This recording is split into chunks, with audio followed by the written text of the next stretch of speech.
হরে কৃষ্ণ। কৃষ্ণনগর ঘূর্ণি গাঙ্গুলিপাড়ায় অবস্থিত শ্রীগোপাল মন্দিরে আজ আমরা শ্রীমদ্ ভাগবত গীতা গ্রন্থ আস্বাদন করছি। আমরা আস্বাদন করছি শ্রীমদ্ ভাগবত গীতার চতুর্থ অধ্যায় জ্ঞান যোগ, শ্লোক সংখ্যা 33। ওম অখণ্ডমণ্ডলাকারং ব্যাপ্তং যেন চরাচরম তৎপদং দর্শিতং যেন তস্मै শ্রী গুরুবে নমঃ।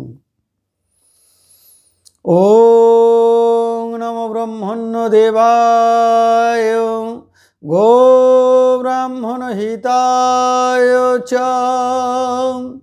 জগদ্ধিতায় কৃষ্ণায় গোবিন্দায় নমো নমঃ।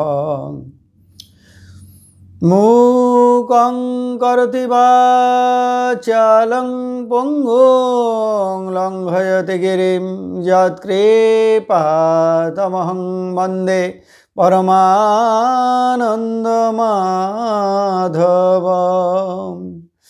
ওং সর্বমঙ্গলমঙ্গলে শিবে সর্বার্থসাধিকে শরণ্যে ত্র্যম্বকে গৌরী নারায়ণী নমস্তুতে। হরি ওং তৎসৎ, হরি ওং তৎসৎ, হরি ওং তৎসৎ। কৃষ্ণনগর ঘূর্ণি গাঙ্গুলিপাড়ায় অবস্থিত শ্রীগোপাল মন্দিরে আজ আমরা শ্রীমদ্ ভাগবত গীতা গ্রন্থ আস্বাদন করছি শ্রী শ্রী রমা একাদশীর এই পুণ্যলগ্নে। আজ আমরা আস্বাদন করছি চতুর্থ অধ্যায় জ্ঞান যোগ, শ্লোক সংখ্যা 33। শ্রেয়ান দ্রব্যময়াৎ যজ্ঞাৎ জ্ঞান যজ্ঞ পরন্তপ সর্বং কর্ম অখিলং পার্থ জ্ঞানে পরিসমাপ্যতে। এখন আমরা এই শ্লোকটির অন্তর্গত শব্দগুলির অর্থ জেনে নেব। পরন্তপ, হে শত্রু দমনকারী। দ্রব্যময়াৎ যজ্ঞাৎ, দ্রব্যময় যজ্ঞ অপেক্ষা। জ্ঞানযোগ্য, জ্ঞানযোগ্য। শ্রেয়ান, শ্রেষ্ঠ। সর্বম, সমস্ত।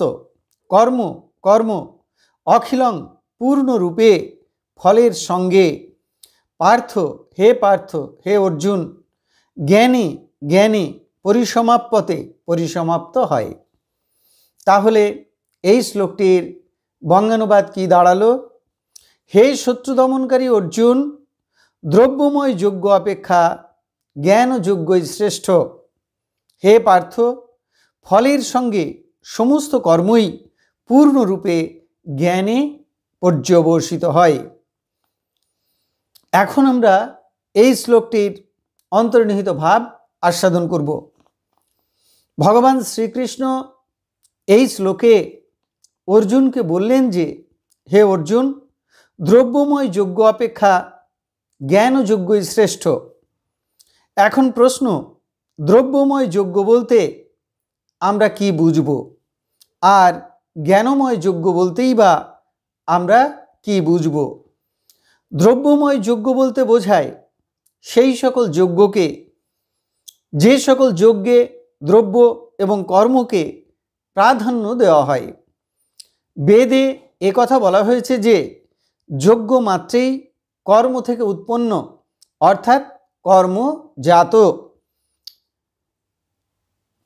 এই যে সমস্ত প্রকার যজ্ঞ, এই সমস্ত প্রকার যজ্ঞকে দুই ভাগে ভাগ করা যায়। একটা হচ্ছে সকাম যজ্ঞ, একটা হচ্ছে নিষ্কাম যজ্ঞ। কামনা বাসনা নিয়ে যে সকল দ্রব্যময় যজ্ঞগুলি করা হয় তার উদ্দেশ্য হল ইহকাল এবং পরকালে সুখ লাভ করা এবং স্বর্গ লাভ করা। যেমন ধরুন সত্রামণি যজ্ঞ, আঙ্গিরস যজ্ঞ, এই সমস্ত যজ্ঞ করলে মানুষ স্বর্গলোকে যায়। আবার ধন সম্পত্তি লাভের জন্য কেউ যজ্ঞ করে, পুত্র লাভের জন্য কেউ যজ্ঞ করে, রাজ্য লাভের জন্য কেউ যজ্ঞ করে, রোগ ব্যাধি আরোগ্যের জন্য কেউ যজ্ঞ করে, বিভিন্ন প্রকার দ্রব্য সামগ্রী দ্বারা কর্মের মাধ্যমে। এইগুলো সব হচ্ছে দ্রব্যময় যজ্ঞ এবং সকাম যজ্ঞ। এই সমস্ত যজ্ঞগুলির দ্বারা স্বর্গ পর্যন্ত যাওয়া যেতে পারে, কিন্তু তার থেকে ঊর্ধ্বলোকে যাওয়া যায় না। এই যে বিভিন্ন দেবদেবীর আরাধনা করছেন সকামভাবে, এই সমস্ত যজ্ঞগুলি করবার সময় তারা শ্রী বিষ্ণুকে সেই সমস্ত দেবদেবীর সঙ্গে অভিন্ন মনে করেন না, বরং শ্রী বিষ্ণুর থেকে আলাদা দেবতা বলে মনে করেন। এই যে সমস্ত যজ্ঞ, এই সমস্ত যজ্ঞগুলো হচ্ছে দ্রব্যময় সকাম যজ্ঞ।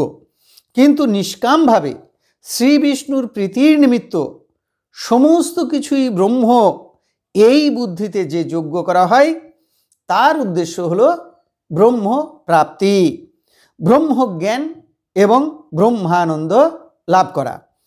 এই ব্রহ্ম প্রাপ্তির যে আনন্দ, তার মধ্যে ইহলৌকিক এবং পারলৌকিক সমস্ত সুখই অন্তর্ভুক্ত হয়ে যায়। কারণ ব্রহ্মানন্দ হলো ভূমানন্দ, তার থেকে বড় আনন্দ আর কিছু নেই। অনন্ত প্রকারের যত আনন্দ, তার থেকে সবচেয়ে বড় আনন্দ হলো এই ব্রহ্মানন্দ। তাই দ্রব্যময় সকাম যজ্ঞ অপেক্ষা নিষ্কাম দ্রব্যময় যজ্ঞ শ্রেষ্ঠ। নিষ্কাম ব্রহ্মযজ্ঞের দ্বারা যেহেতু সেই ব্রহ্মকেই প্রাপ্ত হওয়া যায়, তাই ব্রহ্মযজ্ঞ এবং জ্ঞানযজ্ঞ একই অর্থে ধরে নেওয়া যায়। কারণ জ্ঞান বলতে এখানে ব্রহ্মজ্ঞানকেই বোঝানো হয়েছে। এখন আর একটি প্রশ্ন এই যে, কেউ যদি দ্রব্যময় ব্রহ্মযজ্ঞ করেন, অর্থাৎ যজ্ঞের অগ্নি ব্রহ্ম, মন্ত্র ব্রহ্ম, হোতা ব্রহ্ম, কাষ্ঠ ব্রহ্ম, হবি ব্রহ্ম, অর্পণ অর্থাৎ হাতা বাটি ইত্যাদি পাত্র ব্রহ্ম, আহুতি দেওয়ার কাজ ব্রহ্ম, মন্ত্র ব্রহ্ম, এই যজ্ঞের ফলও ব্রহ্ম। এই বুদ্ধিতে ব্রহ্মযজ্ঞ করেন তিনি শ্রেষ্ঠ, নাকি যিনি একান্তভাবে হৃদয় মাঝে পরম ব্রহ্মের ধ্যান ধারণা সমাধিরূপ জ্ঞানযজ্ঞ করেন তিনি শ্রেষ্ঠ? দুটি জ্ঞানযজ্ঞ, কিন্তু একটি দ্রব্যময়, অপরটি বাহ্যিক দ্রব্যবিহীন।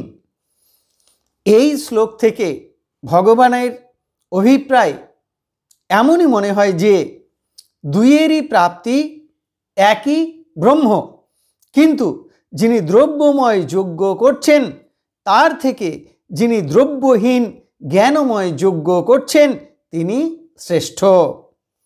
দ্রব্যময় যজ্ঞ ব্রহ্মজ্ঞানে অবশেষে পর্যবসিত হয় ক্রমে ক্রমে চিত্তশুদ্ধির দ্বারা, আর দ্রব্যহীন জ্ঞান যজ্ঞে সাধক সরাসরি সেই পরম ব্রহ্মের ধ্যানে নিমগ্ন হন। এই যে পরম ব্রহ্মের ধ্যানে যখন নিমগ্ন হচ্ছেন, তখন দ্রব্য বা কর্ম দুটোর সাথেই সম্পর্ক থাকছে না, একেবারে সরাসরি পরম ব্রহ্মে মনটা নিবিষ্ট হচ্ছে। এই দ্রব্যহীন জ্ঞান যজ্ঞে অধিক পরিমাণে বিবেক, বৈরাগ্য, ত্যাগ এবং তিতিক্ষার প্রয়োজন হয়। শঙ্করাচার্য তার ভাষ্যে বলেছেন যে দ্রব্যময় হি যজ্ঞ ফলস্য আরম্ভক জ্ঞান যজ্ঞ ন ফলারম্ভক অত শ্রেয়ান প্রশস্যতর। অর্থাৎ দ্রব্যময় যজ্ঞই ফলারম্ভক, জ্ঞানময় যজ্ঞ ফলারম্ভক নয়।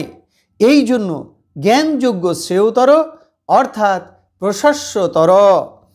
অর্থাৎ ফল কামনাযুক্ত দ্রব্যময় যজ্ঞকেই তিনি এখানে দ্রব্যযজ্ঞ বলেছেন, আর ফলাকাঙ্ক্ষা শূন্য নিষ্কাম ব্রহ্মযজ্ঞকে বা শ্রী বিষ্ণুর প্রীতির নিমিত্ত নিষ্কাম যজ্ঞকেই তিনি জ্ঞানযজ্ঞ বলেছেন। অতএব দ্রব্যযজ্ঞ অপেক্ষা জ্ঞানযজ্ঞই শ্রেষ্ঠ। তাহলে এতক্ষণ আমরা শ্রীমদ্ ভাগবত গীতার 4th অধ্যায়ের 33 সংখ্যক শ্লোকটি আস্বাদন করলাম। আমি শ্লোকটি আরও একবার পড়ছি যাতে এর অর্থটা আমাদের হৃদয়ে আরও সুন্দরভাবে পরিস্ফুট হয়। শ্রেয়ান দ্রব্যময়াত যজ্ঞাত জ্ঞানযজ্ঞ পরন্তপ সর্বং কর্ম অখিলং পার্থ জ্ঞানে পরিসমাপ্যতে। অর্থাৎ হে শত্রু দমনকারী অর্জুন, দ্রব্যময় যজ্ঞ অপেক্ষা জ্ঞানযজ্ঞই শ্রেষ্ঠ। হে পার্থ, ফলের সঙ্গে সমস্ত কর্মই পূর্ণরূপে জ্ঞানে পরিসমাপ্ত হয়। এখন আমরা শ্রীমদ্ ভাগবত গীতার মাহাত্ম্য পাঠ করব। শ্রী ভগবান উবাচ গীতা মে হৃদয়ং পার্থ গীতা মে সারমুত্তমম গীতা মে জ্ঞানমত্যুগ্রং গীতা মে জ্ঞানমব্যয়ম গীতা মে চ উত্তমম স্থানম গীতা মে পরমম পদম গীতা মে পরমং গুহ্যং গীতা মে পরমো গুরুঃ গীতাশ্রয়ে অহং তিষ্ঠামি গীতা জ্ঞানং সমাশ্রিতং ত্রিলোকিং পালয়ামি অহম গীতা নামানি বক্ষ্যামি গুহ্যানি শৃণু পাণ্ডব কীর্তনাৎ সর্ব পাপানি বিলয়ং জানতে তৎক্ষণাৎ গঙ্গা গীতা চ সাবিত্রী সীতা সত্তা পতিব্রতা ব্রহ্মা বলি ব্রহ্ম বিদ্যা ত্রিসন্ধ্যা মুক্তিগেহিনী অর্ধমাত্রা চিদানন্দা ভবগ্নি ভ্রান্তি নাশিনী বেদত্রয়ী পরানন্দা তথার্থ জ্ঞান মঞ্জুরি ইতে তানি জপে নিত্যং নরনিশ্চল মানসঃ জ্ঞান সিদ্ধিং লভে নিত্যং তথান্তে পরমম পদম। হরি ওং তৎসৎ, হরি ওং তৎসৎ, হরি ওং তৎসৎ।